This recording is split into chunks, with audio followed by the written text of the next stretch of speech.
देखो, ये कहानी है इंग्लैंड के एक छोटे शहर में बने एक पुराने हॉस्पिटल की, जहाँ कभी हर दिन सैकड़ों लोग अपनी जिंदगी बचाने की उम्मीद लेकर आते थे।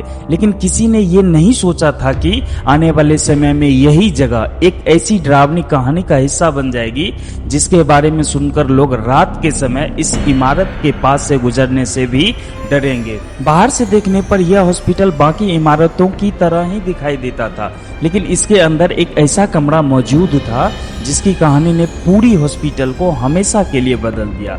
इस हॉस्पिटल की कहानी किसी इमारत या पुराने कमरों की नहीं है, बल्कि यहाँ भर्ती हुई एक मरीज माइकल एंडरसन की है, जो एक दिन अपनी बीमारी का इलाज करवाने के लिए इस हॉस्पिटल में आया था। माइकल को लगा था कि कुछ दिनों के इलाज के बाद वो ठीक होकर अपने घर वापस चला जाएगा, लेकिन उसे बिल्कुल अंदाजा नहीं था कि जिस कमरे में उसे रखा जाएगा वही कमरा उसकी जिंदगी का सबसे बड़ा और सबसे डरावना रहस्य बनने वाला है। माइकल को हॉस्पिटल के पुराने हिस्से में मौजूद कमरा नंबर 307 में रखा गया।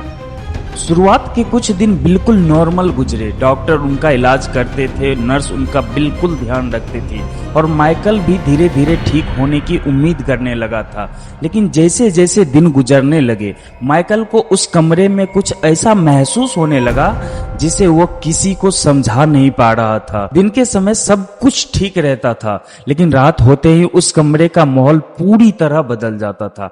माइकल को अक्सर ऐसा महसूस होता था जैसे रात के अंधेरे में उस कमरे के अंदर वह अकेला नहीं है। कई बार उसे लगता था कि जैसे कोई उसके आसपास खड़ा होकर उसे देख रहा है, लेकिन जब वो आंख खोलकर आसपास देखता था तो पूरा कमरा खाली होता था। शुरुआत में उन्हें खुद को समझाया कि शायद बीमारी और अकेलापन की वजह से उसे ऐसा लग रहा है, लेकिन उसे नहीं पता था कि आने वाली रात में जो होने वाला है वो सिर्फ उसका भ्रम नहीं था। माइकल को हॉस्पिटल आए हुए लगभग एक हफ्ता हो चुका था।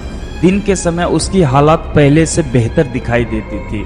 वो डॉक्टर से बात करता था और उसे भी लगने लगा था कि शायद कुछ दिनों में वो इस हॉस्पिटल से बाहर निकलकर अपनी पुरानी जिंदगी में वापस लौट जाएगा। लेकिन जैसा ही शाम होती थी और हॉस्पिटल की गलियारों में धीरे धीरे खामोशी फैलने लगती थी, माइकल के चेहरे पर वही पुराना डर वापस लौट आता था, क्योंकि उसे पता था कि रात होते ही कमरा नंबर 307 पहले जैसे नहीं रहता है। उस कमरे में सबसे अजीब बात यह थी कि हर दिन रात के लगभग एक ही समय पर माइकल को वही एहसास होता था। उसे लगता था जैसे कमरे के दरवाजे के पास कोई खड़ा है और उसे चुपचाप देख रहा है। कई बार उसने नर्स को बुलाकर पूरी बात बताई, लेकिन जब भी कोई कमरे में आता था तो वहाँ सब कुछ बिल्कुल नॉर्मल मिलता था। धीरे धीरे हॉस्पिटल के लोग भी सोचने लगे कि शायद माइकल की बीमारी और अकेलापन की वजह से उसे मन में ऐसा डर पैदा हो रहा है। लेकिन एक रात ड्यूटी पर मौजूद नर्स इमली कार्टर के साथ कुछ ऐसा हुआ जिसके बाद इस कहानी को कोई भी सिर्फ माइकल का डर नहीं कह सकता। उस रात इमली बाकी मरीजों को देखने के बाद कमरा नंबर 307 की तरफ जा रही थी। तभी उसने देखा कि माइकल के कमरे की लाइट अपने आप बार बार बंद हो रही थी और अपने आप चालू हो रही थी। उसे लगा कि शायद कोई बिजली की खराबी होगी, लेकिन जैसे ही वो कमरे के करीब पहुंची, उसे अंदर से किसी की बात करने की धीमी आवाज सुनाई दी। इमली हैरान हो गई, क्योंकि उसे पता था कि उस कमरे में माइकल के अलावा कोई और नहीं था। उसने हिम्मत करके दरवाजा खोला तो माइकल को अपने बिस्तर पर बैठा हुआ कमरे के एक खाली कोने की तरफ देख रहा था। उसके चेहरे पर एक अजीब सा डर था, जैसे उसने अपनी आंखों से सारी कुछ देख लिया हो, जिसे भूल पाना नामुमकिन नहीं था। जब इमली को उसने पूछा कि वो किससे बात कर रहा था, तो माइकल ने सिर्फ एक बात कही कि मैं इस कमरे में अकेला नहीं हूँ। कोई है जो हर रात यहाँ आता है और मुझे लगता है कि वो बहुत लंबे समय से इसी जगह पर है। उस रात के बाद पहली बार हॉस्पिटल के लोगों ने महसूस हुआ कि शायद कमरा नंबर 307 की जो कहानी है सिर्फ एक मरीज के डर की कहानी नहीं था, बल्कि इसके पीछे एक पुराना राज छुपा हुआ था। माइकल की बातों के बाद पहली बार हॉस्पिटल के कुछ लोगों ने कमरा नंबर 307 के पुराने रिकॉर्ड चेक करना शुरू किया। क्योंकि अब यह बात सिर्फ एक मरीज के डर तक सीमित नहीं रह गई थी। जब पुराने कागज और फाइल निकाला गया तो पता चला कि कई साल पहले इसी कमरे में एक और मरीज भर्ती हुआ था, जिसकी कहानी भी कुछ हद तक माइकल जैसे ही था। वो मरीज भी अपनी आखिरी रात में यही कहता रहता था कि रात के समय उसके कमरे में किसी अनजान इंसान की मौजूदगी महसूस होती है।